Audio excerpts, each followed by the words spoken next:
Hi students, நம்ம இப்போ பயிற்சி 1.4 ரெண்டாவது சம் தான் பார்க்க போகிறோம். என்ன கொடுத்துருக்காங்கன்னா எஃப்ங்கிற சார்பு கொடுத்துருக்காங்க. இதுலேருந்து எப்படி போகுதுன்னா ஏலேருந்து பிக்கு போகுது. இந்த சார்பானது f of x equal to x/2 - 1 என வரையறுக்கப்படுகிறது. இங்கு ஏங்கிற கணக்கு கொடுத்துருக்காங்க 2, 4, 6, 10, 12 மற்றும் அடுத்து பிங்கிற கணக்கு கொடுத்துருக்காங்க 0, 1, 2, 4, 5, 9 ஆக இருக்கும்போது சார்பு எஃப்ஐ பின்வரும் முறைகளில் குறிக்கன்னு சொல்லியிருக்காங்க. 4 சப்டிஷன் கொடுத்துருக்காங்க. முதல் சப்டிஷன் என்னென்னா வரிசை ஜோடி கணமாக எழுதணும். அடுத்தது அட்டவணை, அடுத்தது வந்து அம்புக்குறி படம், அடுத்தது வந்து வரைபடம். எஃப்ங்கிற சார்பு எதுலேருந்து எதுக்கு போகுதுன்னா ஏலேருந்து பிக்கு போகுது. அதுக்கடுத்து என்ன கொடுத்துருக்காங்க, f of x equal to x/2 - 1 ஏங்கிற கணக்கு கொடுத்துருக்காங்க 2, 4, 6, 10, 12. அடுத்து பிங்கிற கணக்கு கொடுத்துருக்காங்க 0, 1, 2, 4, 5, 9. இப்போ எஃப் ஆஃப் எக்ஸ் கொடுத்துட்டாங்க. நம்ம வந்து என்ன கண்டுபிடிக்கணும்னா ஏவோட மதிப்பை இதில் பிரதியிடணும். பிரதிட்டு வர ஆன்சரை வந்து கண்டுபிடிக்க போகிறோம். எஃப் ஆஃப் 2 ஈக்குவல் டு இங்கே ஏவோட மதிப்பு இங்கே 2 இருக்குது கணத்தில், x/2 இருக்குது. அப்போனா 2/2 - 1 எக்ஸுங்கிற இடத்துல 2 பிரதியிட போகிறோம். பிரதிட்டு வர்றதை இங்கே இருக்குது 2/2 1 இருக்கும், -1 ஈக்குவல் டு 0. அடுத்து எஃப் ஆஃப் 4 கண்டுபிடிக்கணும். இங்கே எக்ஸுங்கிற இடத்துல 4ன்னு சொல்லி போயிட்டாலே போதும்.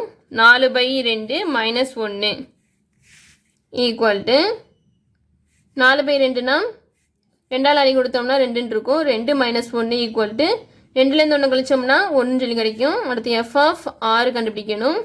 x/2 - 1 இருக்குது. அப்போனா 6/2 - 1 2ஆல் அடி கொடுத்தோம்னா 3ன்னு சொல்லி கிடைக்கும். 3 - 1 என்ன கிடைக்கும்னா 2ன்னு சொல்லி கிடைக்கும். அடுத்து எஃப் ஆஃப் 10 கண்டுபிடிக்கணும். x/2 - 1னா 10/2 - 1 ஈக்குவல் டு 2ஆல் அடி கொடுத்தோம்னா 2 10, 5 - 1 அப்படின்னா என்ன கிடைக்கும்னா 4ன்னு சொல்லி கிடைக்கும். அடுத்து எஃப் ஆஃப் 12 எழுத போகிறோம். x/2 - 1 அப்படின்னா 12/2 - 1 இது 2 அடி கொடுத்தோம்னா 6ன்னு இருக்கும். 6 - 1 ஈக்குவல் டு 5ன்னு சொல்லி கிடைக்கும். இதை முதல் கண்டுபிடிச்சிடணும். இதை கண்டுபிடிச்ச பிறகு என்ன கொடுத்துருக்காங்க, முதல் சப்டிஷனில் வரிசை ஜோடி கணம் சொல்லி கொடுத்துருக்காங்க, கேட்டிருக்காங்க நம்மகிட்ட. நம்ம கண்டுபிடிக்க போகிறோம். இங்கே வந்து 2க்கு என்ன கிடச்சிருக்கு ஆன்சர்னா 0 கிடச்சிருக்கு. அப்போனா 2, 0 அந்த 0 வந்து பிங்கிற கணத்தில் இருக்கான்னு பார்த்துக்கிறணும். இது இருக்குது. அடுத்து 4க்கு என்ன கிடச்சிருக்கு, 1 கிடச்சிருக்கு.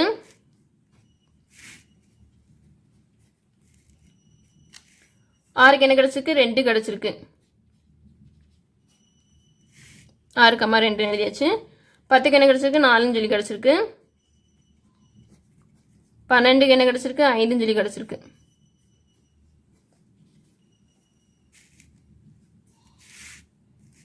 இது சார்புன்னு கொடுத்துருக்கனால இந்த எஃப் ஆஃப் 12 5ன்னு சொல்லி கிடச்சிருக்குல்ல, அது வந்து பிங்கிற கணத்தில் இருக்கும். இங்கே என்னென்ன கண்டுபிடிக்குமோ அது எல்லாமே பிங்கிற கணத்துக்கு ஆன்சராக இருக்கும். இந்த இடத்துல இருக்கும் கண்டிப்பாக. நம்ம வந்து வரிசை ஜோடி கணம் கண்டுபிடிச்சாச்சு. அடுத்த சப்டிஷன் என்னன்னு பார்ப்போம். அட்டவணை கண்டுபிடிக்க சொல்லியிருக்காங்க. அட்டவணையில் எக்ஸு எஃப் ஆஃப் எக்ஸ் இது இப்படி எழுதிக்கணும். இங்கே 2க்கு என்ன கிடச்சிருக்கு, 0 கிடச்சிருக்கு. எக்ஸ் என்ன எழுதிக்கணும்னா ஏங்கிற கணத்தில் இருக்க எல்லாத்தையுமே எக்ஸை எழுதிக்கணும். 2, 4, 6, 10, 12 எல்லாத்தையும் எழுதிக்கணும். எஃப் ஆஃப் எக்ஸ் என்ன எழுதணும்னா எஃப் ஆஃப் 2க்கு என்ன கிடச்சிருக்கு, 0 கிடச்சிருக்கு. அதை வந்து இங்கே எழுதணும், 0ன்னு சொல்லி எழுதணும். எஃப் ஆஃப் 4க்கு என்ன கிடச்சிருக்கு, 1ன்னு சொல்லி கிடச்சிருக்கு. அந்த 1 வந்து இங்கே 4 கீழே எழுதணும். எஃப் ஆஃப் 6 என்ன கிடச்சிருக்கு, 2ன்னு சொல்லி கிடச்சிருக்கு. இங்கே 2 எழுதணும். எஃப் ஆஃப் 10 என்ன கிடச்சிருக்கு, 4ன்னு சொல்லி கிடச்சிருக்கு. இங்கே அப்படியே எழுதணும்.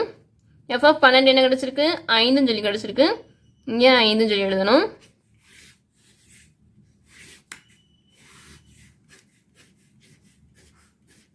அட்டவணை கண்டுபிடிச்சாச்சு. அடுத்து அம்புக்குறி படம் கண்டுபிடிக்க போகிறோம்.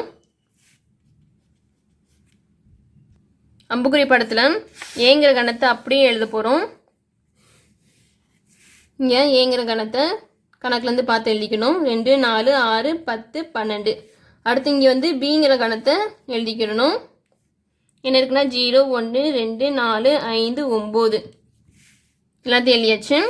இப்போ 2க்கு எது கிடச்சிருக்கு? 0 கிடச்சிருக்கு. 2க்கு 0. அடுத்து 4க்கு 1, 4க்கு 1, 6க்கு 2, 6க்கு 2, 10க்கு 4, 10க்கு 4 குறிக்கணும்.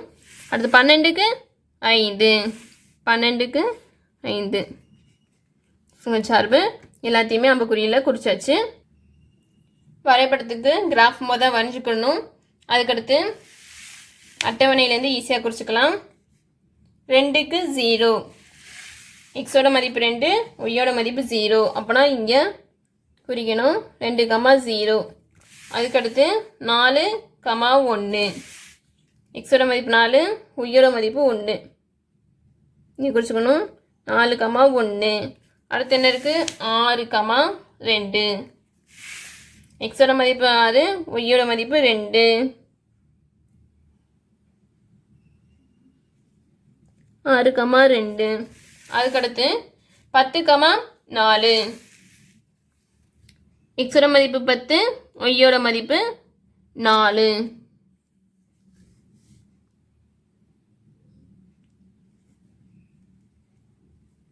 அதுக்கடுத்து 12, 5, எக்ஸோட மதிப்பு 12, இங்கே வந்து 12 சொல்லி குறிச்சுக்கிறோம்.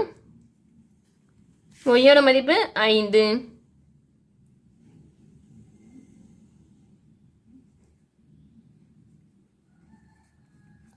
இப்போ இது எல்லாத்தையுமே ஸ்கேலில்